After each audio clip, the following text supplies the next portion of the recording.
Happy Sabbath po mga minamahal na mga kapatid. Tayo po muli ay mag-aaral ng ating Sabbath Bible lesson.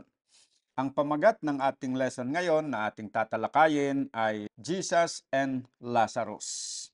Ito pong kwento tungkol kay Jesus at si Lazarus, pag-aralan po natin ng dalawang pagkakataon. Ngayong week na ito at pag-aralan din natin yung last portion sa next na linggo. Ang memory verse natin ay masusumpungan sa Psalms 116 verse 15. Precious in the sight of the Lord is the death of his saints. Precious daw po sa harapan ng Panginoon ang kamatayan ng isang banal. At pag sinabing banal, yung mga tapat na tagapaglingkod sa Panginoon.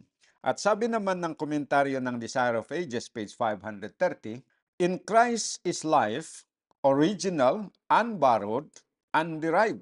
The divinity of Christ is the believer's assurance of eternal life. So kung ating pagdugtungin itong dalawang talata na binasa natin, yung pag-aaral natin dito sa karanasan ni Jesus at si Lazarus ay may kinalaman sa kamatayan at may kinalaman din doon sa divinity ni Jesus Christ o yung pagka-Diyos ni Panginoong Hesukristo. At totoo po yan. Dito, matutunghayan natin kung ano sa paningin ng Diyos ang kamatayan.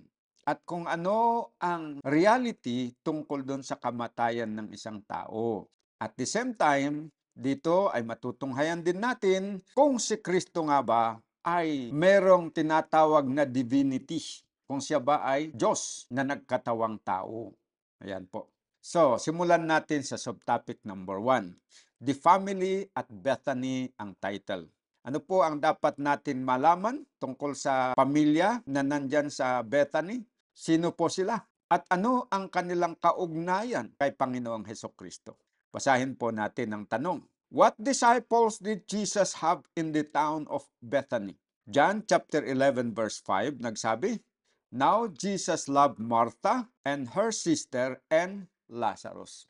So doon pala sa town of Bethany ay merong tatlo na disciples ni Jesus Christ. Dalawang babae at isang lalaki. Yung lalaki ay si Lazarus at yung dalawang kapatid niya ay sina Mary at Martha.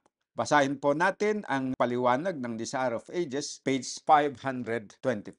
Christ's heart was knit by a strong bond of affection to the family at Bethany. And for one of them, his most wonderful work was wrath.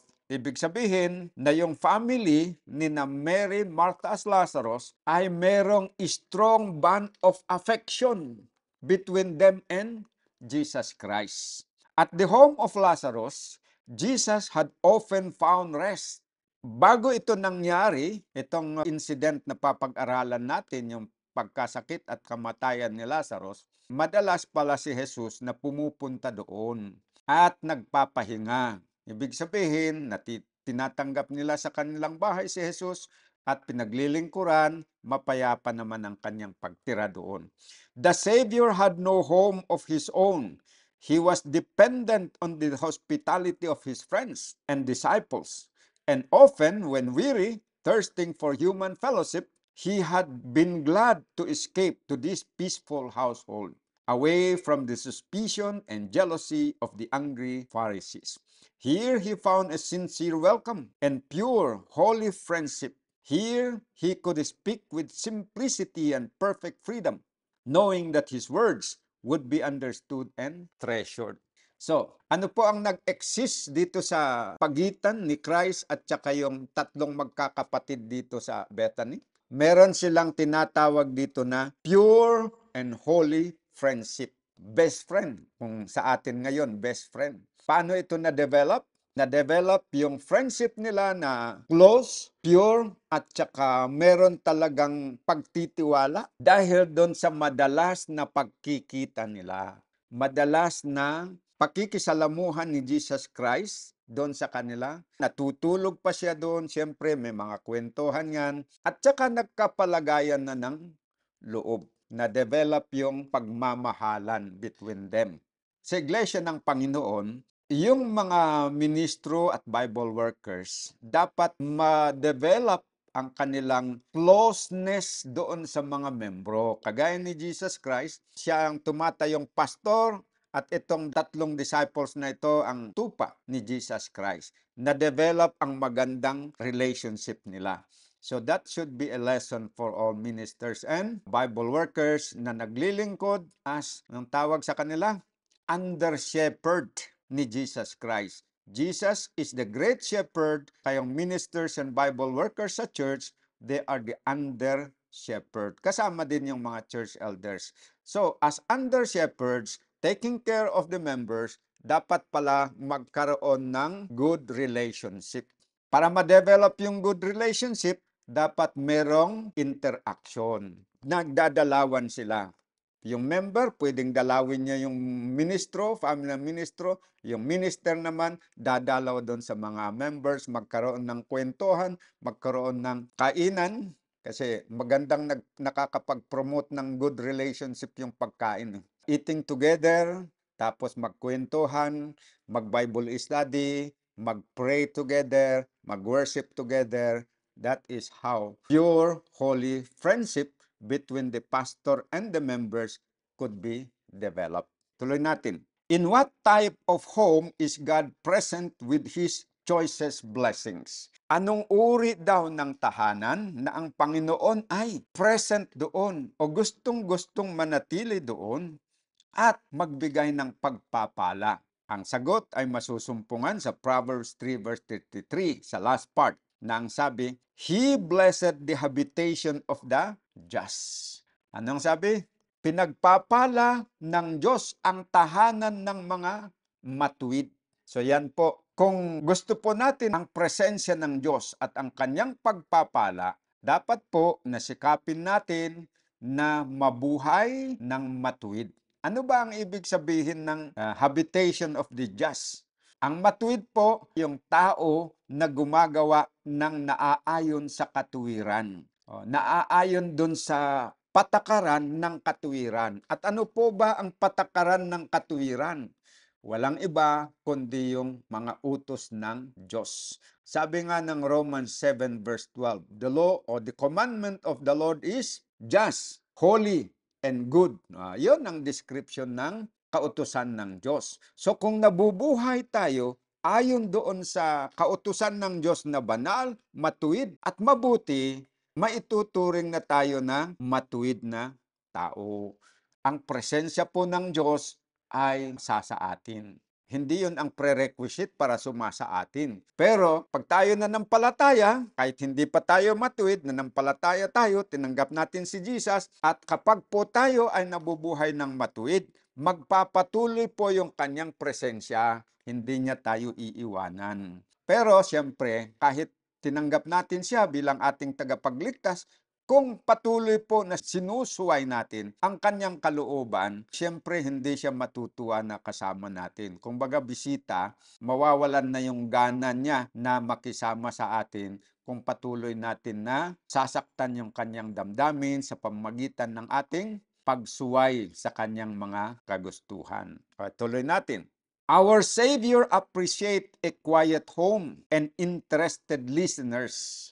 Ano po ang idea ng mapayapang tahanan? Walang pag-aaway-away, walang pagtatalo-talo. And interested listeners. Ano po ang interested listeners? Yung marunong na nakikinig. Hindi yung siya lang ang gusto na magsalita pero ayaw makinig.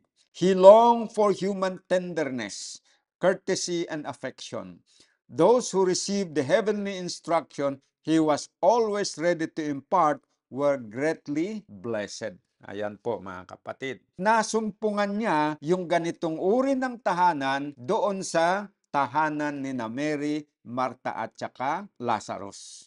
Sa tulong ng Panginoon, yung ating mga tahanan ay magiging ganito rin. Quiet home and tayo na nasa loob ay magiging interested listeners. Idalangin po natin na ang ating pamilya ay magiging katulad ng pamilya ni Lazarus. Dadako tayo ngayon sa subtopic number 2 na ang pamagat ay Lazarus becomes sick. What action did the sisters of Lazarus take when their brother became seriously ill? And what was the response they received? So, nagkataon na itong lalaki na si Lazarus ay nagkasakit at ang kanyang sakit ay serious. He was stricken with a sudden illness.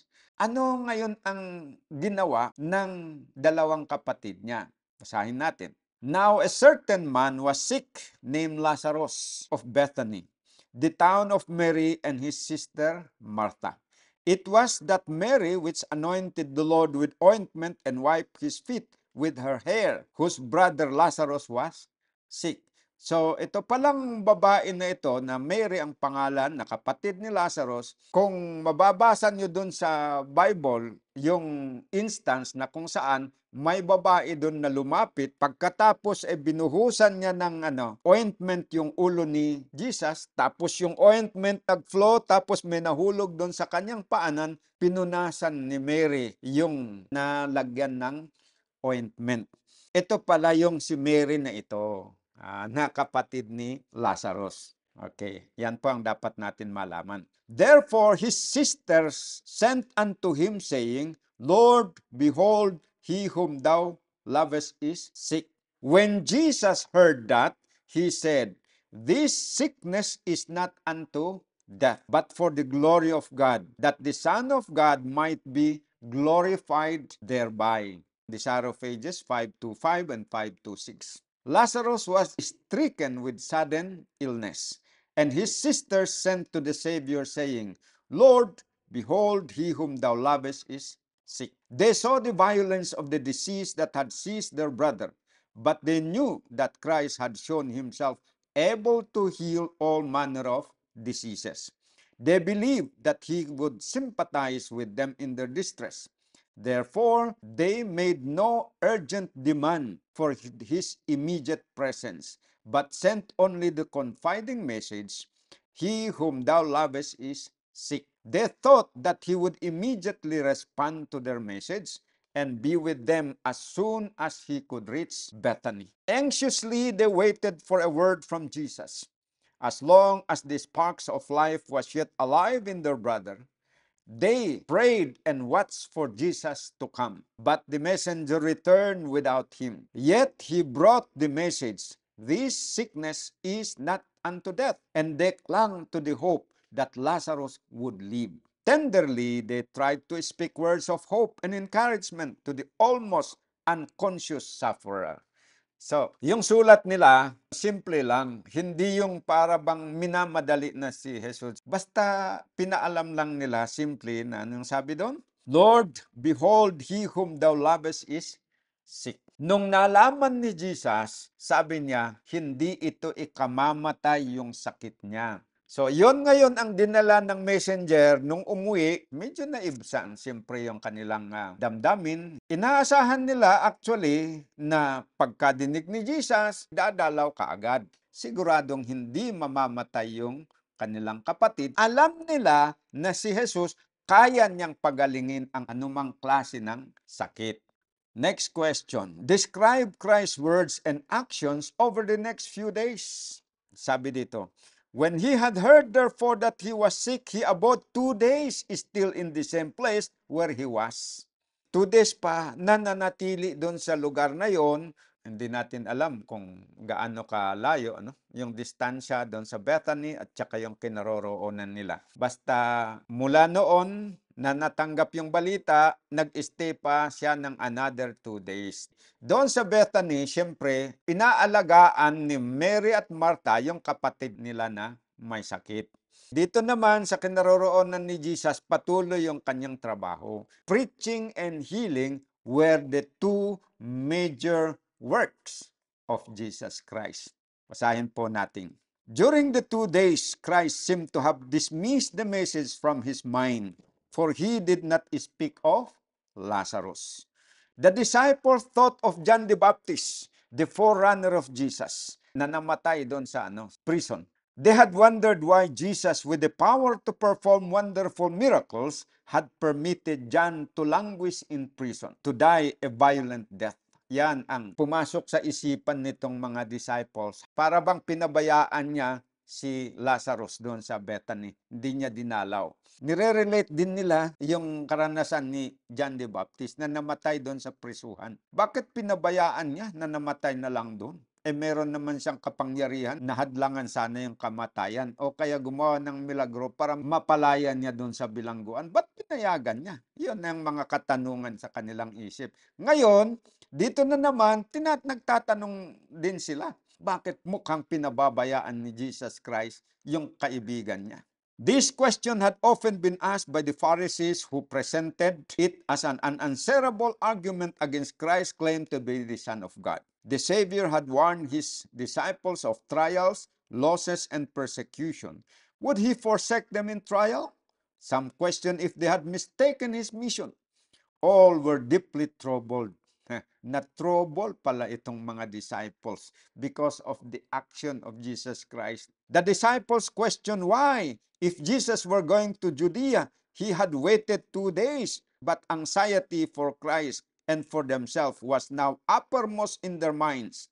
They could see nothing but danger in the course he was about to pursue.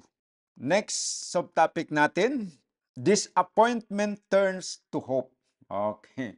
Ibig sabihin, itong mga disciples ni Jesus na na-disappoint at itong sina Mary at saka Martha, at the end of the day ay it turned into hope. Kaya pag-aralan natin, paano nag-turn into hope yung kanilang disappointment. Okay. What timeless message can we glean from how Christ handled the complex sequence of events surrounding the illness of Lazarus? John 11 verse 9 and 10. Jesus answered, "Are there not 12 hours in the day? If any man walk in the day, he stumbleth not, because he seeth the light of his word. But if a man walk in the night, he stumbleth because there is no light." Merong 12 hours in a day, yung daylight. Kung ang isang tao ay maglalakad sa araw na maliwanag, hindi siya madadapa sapagkat nakikita niya ang kanyang dinadaanan. Pero ang tao pag naglalakad sa gabi, wala namang liwanag, he stumbleth, madadapa sapagkat walang liwanag. Basahin nga natin ang Fundamentals of Christian Education, page 471. Those who might have been co-laborers with Christ, but who have spurned the messengers and their message, will lose their bearings. They will walk in darkness, knowing not at what they stumble.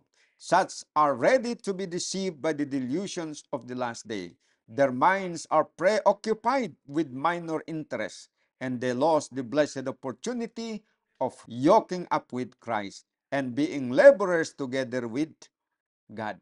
So, yun palang sinasabi ni Jesus dito tungkol doon sa araw at saka gabi, dapat doon tayo sa panahon ng araw maglalakad. Kasi nakikita natin ang ating daan, hindi tayo madadapa. Sa spiritual na bagay, sino ang liwanag na nagliliwanag sa ating daan? Si Jesus Christ. Kung tayo ay susunod kay Jesus Christ, ano po ang ibig sabihin nun?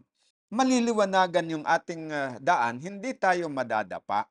Pero kung tanggihan natin si Jesus Christ na siya ang liwanag ng buhay, para tayong naglalakad sa dilim na hindi natin nakikita yung ating dinadaanan, so madadapa tayo.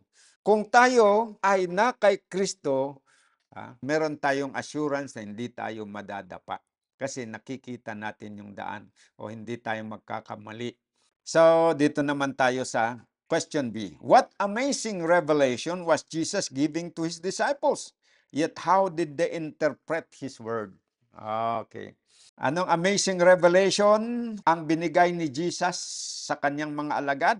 John 11 verse 11. These things saith he, and after that he saith unto them, Our friend Lazarus sleepeth, but I go that I may awake him out of his sleep. Then said his disciples, Lord, if he sleepeth, he shall do well. So ano po yung revelation na ibinigay ni Jesus Christ? Yung kamatayan ni Lazarus. During that 2 more days, namatay na pala si Lazarus. Nalaman ngayon ni Jesus, ibinalita niya dito sa kanyang mga alagad yung revelation na yon. Yung pagkasabi niya, hindi niya diniretso na patay. Ang sabi niya, our friend Lazarus sleepeth. So ang naintindihan nitong mga disciples na sleepeth, yung regular na sleep. Ang hindi nila alam na yun palang ibig sabihin na ay namatay na si Lazarus. 5:27 ng Desire of Ages. These things said he, and after that he said unto them, our friend Lazarus sleepeth, but I go that I may awake him out of his sleep. Our friend Lazarus sleepeth. Kala nila natutulog lang sa regular na tulog. So sabi niya, walang problema kung natutulog. So kailangan na i-clarify ni Jesus na si Lazarus ay patay na. Yun. Sabi dito, they, yung disciples, had been tempted to think that he had not the tender love for Lazarus and his sisters that they had thought he had, or he would have hastened back to with the messenger. But the words, our friend Lazarus sleepeth, awaken right feelings in their minds. They were convinced that Christ had not forgotten his suffering friend. Okay, isa pa pala na naglalaro sa isipan ng mga disciples. Parang kinalimutan niya talaga. Disappointed sila nga kay Jesus na kinalimutan na niya si Lazarus. Because within that 2 days, hindi niya binabanggit. Pero nung binanggit ni Jesus dito, yung salita niya, our friend Lazarus sleepeth, I will go to wake him up. Biglang namulat sila sa katotohanan. Na-realize nila, oh, mali pala yung ating iniisip. Kala natin, hindi siya concerned. Ngayon, malinaw na concerned din pala siya sa kalagayan ni Lazarus. So there was a change in their perception tungkol sa kung sino si Jesus. Howbeit Jesus spake of his death, but they thought that he had spoken of taking of rest in his sleep. Then said Jesus unto them plainly, Lazarus is dead. Sabi dito, Christ represent death as a sleep to his believing children. Their life is hid with Christ in God, and until the last trump shall sound, those who die will sleep in Him. Para sa Panginoon, yung kamatayan, inihalin tulad niya sa pagtulog. Ibig sabihin, that is not the end of it. Pag tayo'y namatay, that is not the end of our hope. That is not the end of our life. That is only a temporary condition, just like sleeping. Na yung normal activities of life is suspended. Pero katulad ng tulog, there is a time to wake up. Kaya nga sabi ni Jesus, I will go and wake him up. Yan po ang isang magandang lesson na dapat natandaan natin dito. No? Hindi katapusan ng tao yung kamatayan. Yan ay temporary lamang na kalagayan, and then comes the waking up, na ang tawag natin doon ay resurrection.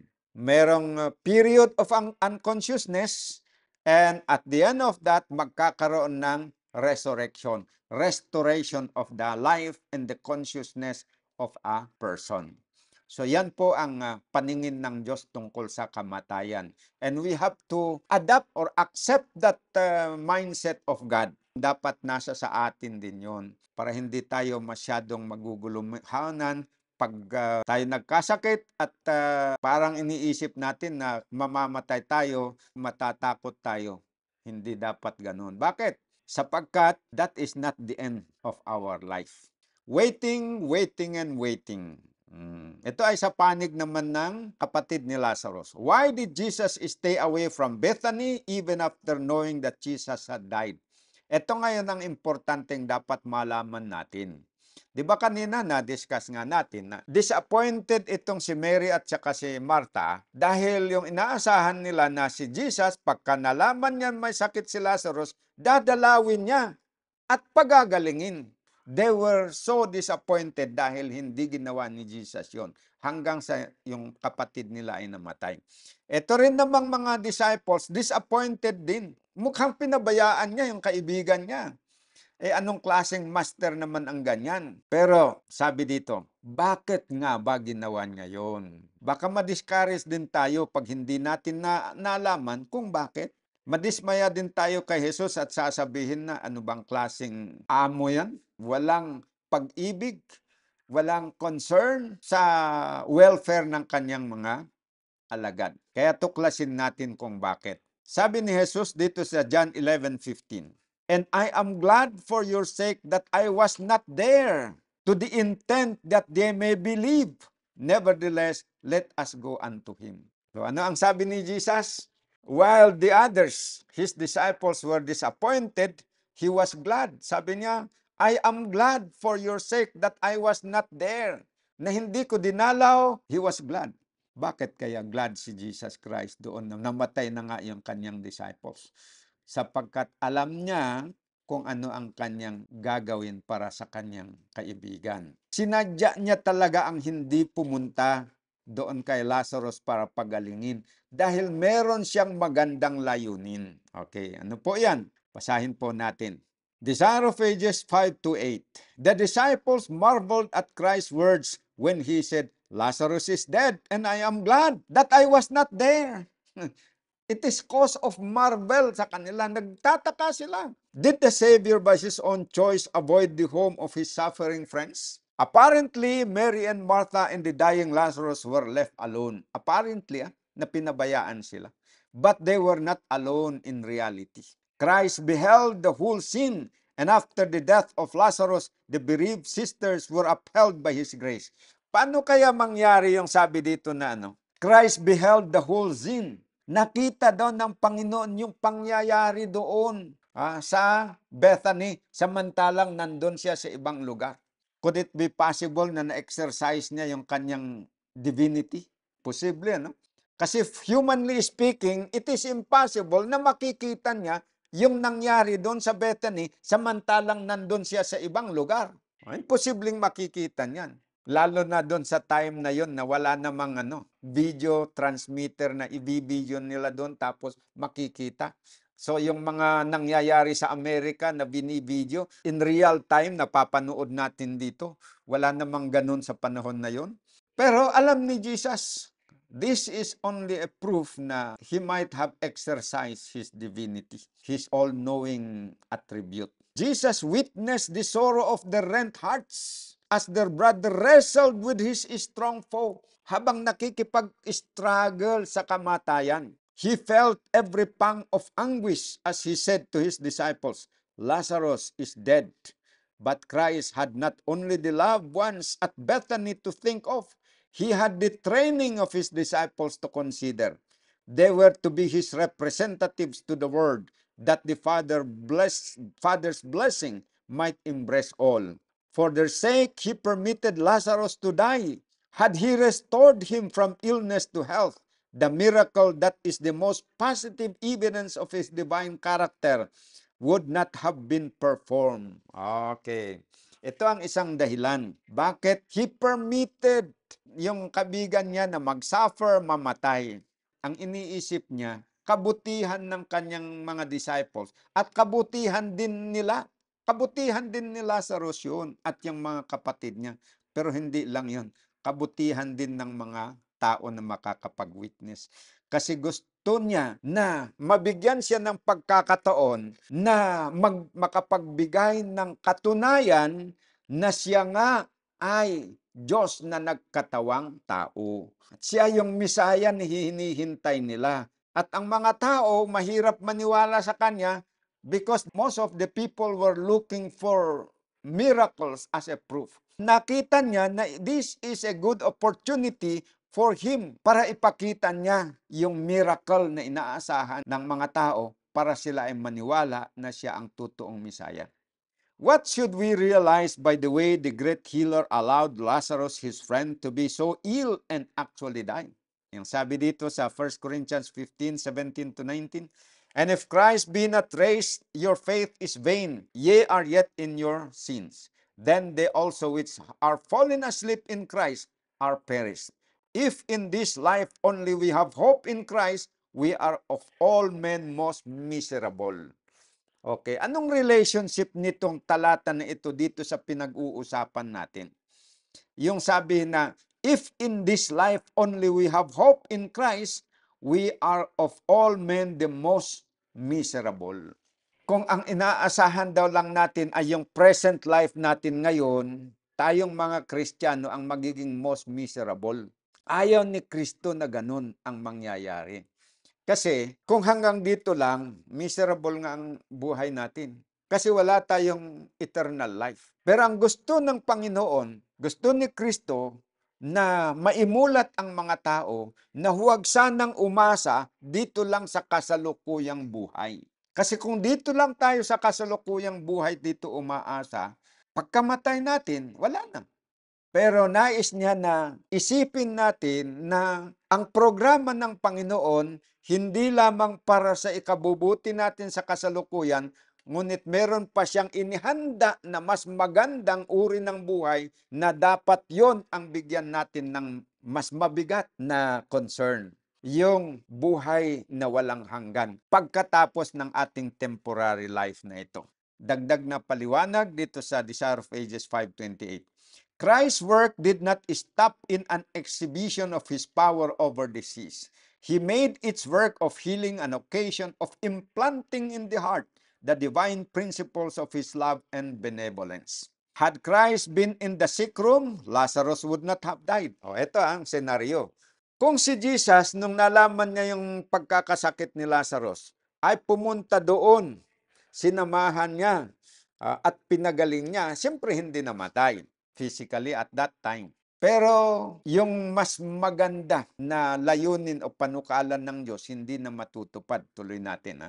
Death could not have been aimed his dart at Lazarus in the presence of the life giver. Therefore, Christ remained away. Lumayo siya doon sa Bethany. Kasi kung nandun siya sa tabi ni Lazarus, hindi mamamatay si Lazarus. So umalis siya para siya ay mamatay for a good purpose na mas maganda. Para kay Lazarus at para sa mga kapatid niya, para sa mga disciples niya at para sa atin ngayon. Tuloy natin.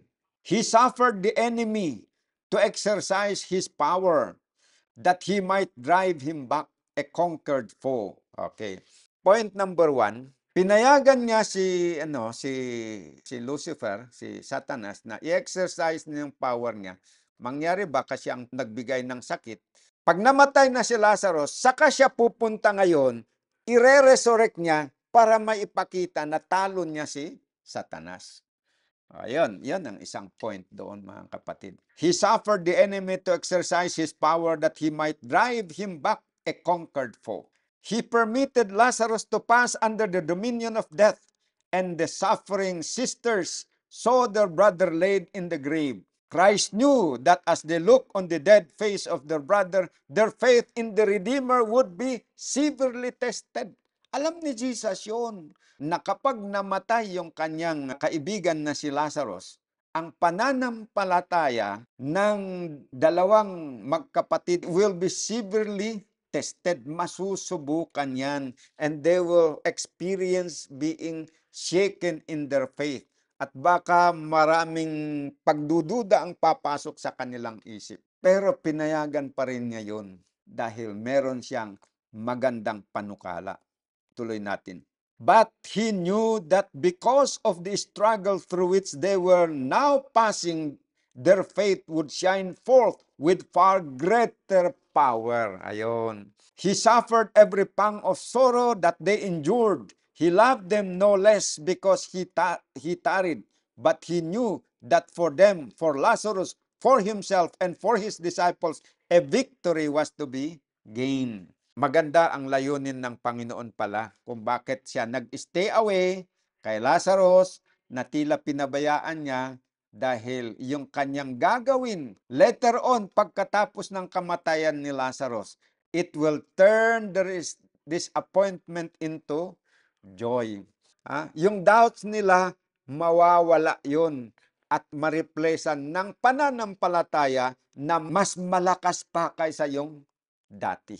Mag-iiwan siya ng matibay na ebidensya na siya talaga yung totoo na Misaya. At dahil dito, mas marami ang maniniwala.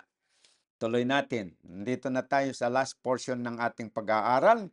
Not always as we expected. What must we always consider regarding the death of God's faithful stewards, regardless of how it occurred? Psalms 116 verse 15. Precious in the sight of the Lord is the death of his saints. Okay, name an example. Name an example na yung kamatayan ng isang banal was precious in the sight of God. Ang example na tinutukoy dito na naibigay sa Prophets and Kings ay yung kamatayan ng alagad ng Diyos na si Prophet Elisha. It was not given Elisha to follow his master in a fiery chariot. Upon him the Lord permitted to come a lingering illness.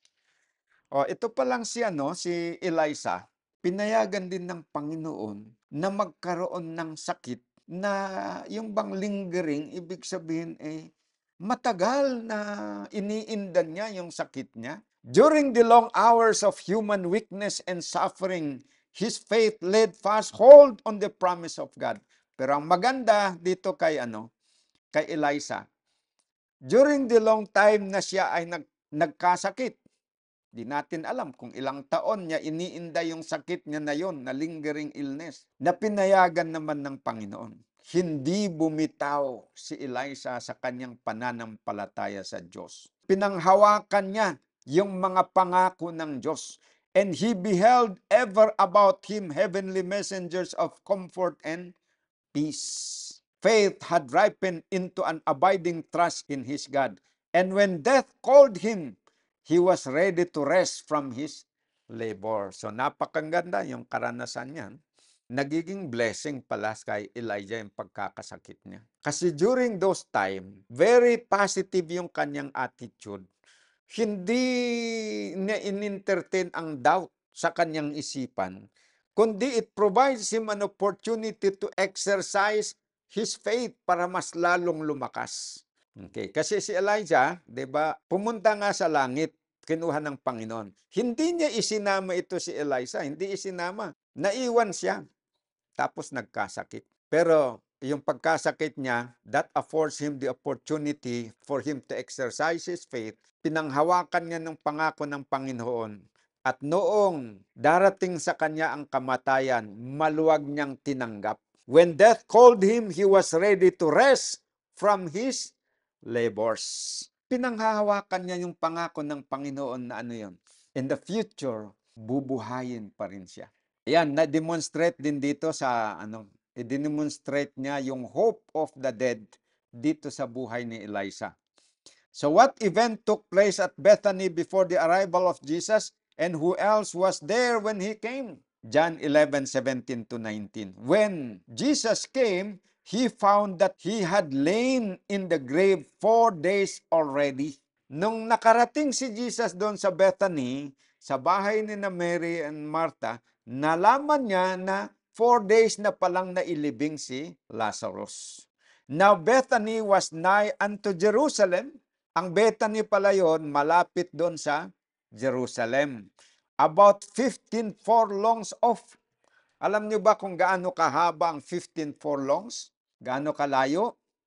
Yan ay a little more than 3 kilometers lang. 3.08 kilometers. Chinek ko yan sa sa conversion. Ganun lang kahaba. And many of the Jews came to Martha and Mary to comfort them concerning their brother. Tignan natin yung magandang paliwanag dito. In delaying to come to Lazarus, Christ had a purpose of mercy toward those who had not received Him. Iniisip niya ang kabutihan din nitong magkakapatid na ito. Gusto niyang palakasin ang kanilang pananampalataya. Gusto isa din ito na training para sa kanyang disciples. Ayaw niyang madisturbo yung training nila kasi may mahalagang mga lesson na gusto nilang matutunan. Sabi dito, Christ had a purpose of mercy towards those who had not received Him. Para sa kabutihan ng mga hindi pa nananampalataya. He tarried that by raising Lazarus from the dead, He might give to His stubborn, unbelieving people another evidence that He was indeed the resurrection and the life. He was loath to give up all hope of the people, the poor, wandering sheep of the house of Israel. His heart was breaking because of their impenitence. In his mercy, he purposed to give them one more evidence that he was the restorer, the one who alone could bring life and immortality to light. This was to be an evidence that the priest could not misinterpret. This was the reason of his delay in going to Bethany. This crowning miracle, the raising of Lazarus, was to set the seal of God on his work and on his claim to divinity.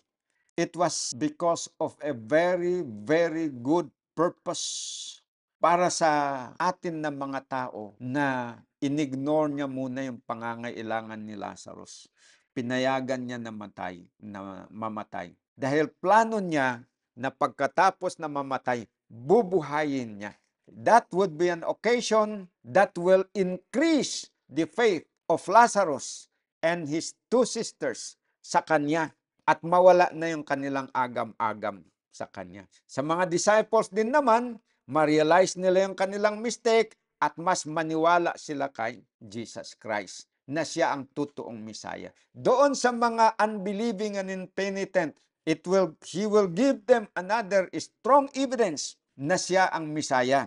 Siya ang Diyos na nagkatawang tao, and to give them opportunity to believe. Yan po mga kapatid.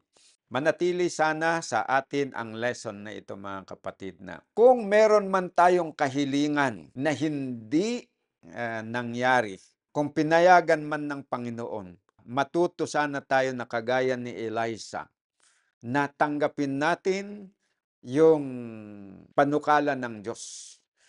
At ilagay natin sa ating isip na anumang papayagan niya na karanasan na darating sa atin na tila negatibo sa ating paningin, there must be a good reason kung bakit niya pinayagan yon.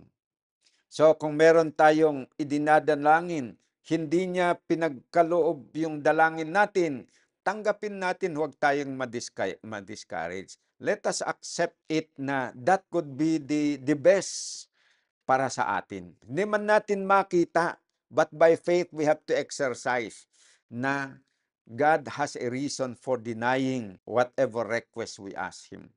Kung meron tayong plano na hindi natupad, hindi pinayagan ng Panginoon, let us accept it na He has a better plan for us. Katulad nito, hindi niya pinagbigyan yung request ng magkapatid na pupunta at pagalingin si Lazarus because Christ has a better purpose. Tapos mas pa yon, wider ang scope, mas maganda. Hindi lang para sa kanila, kundi ang isinaalang-alang na yung kabutihan ng mas maraming tao. Yan po ang napakagandang lesson na ating natutunan dito. At dito po natin tatapusin yung lesson natin pagsamantala. Itutuloy po natin sa susunod na linggo sapagkat yung lesson natin next week is a continuation of this story. Bago ako magpaalam sa inyo, ay nais ko pong anyayahan kayo na mag-subscribe po sa ating YouTube channel na ang pamagat ay Gospel Treasures. Anyayahan niyo rin po ang mga kaibigan ninyo na mag-subscribe at matuto doon sa mga lesson na ating papag-aralan. Ganon din sa ating mga weekly meditation. Kahit hindi araw ng Sabat, pwede po kayong manood dahil aagahan po natin na i-upload yung lesson natin sa YouTube channel.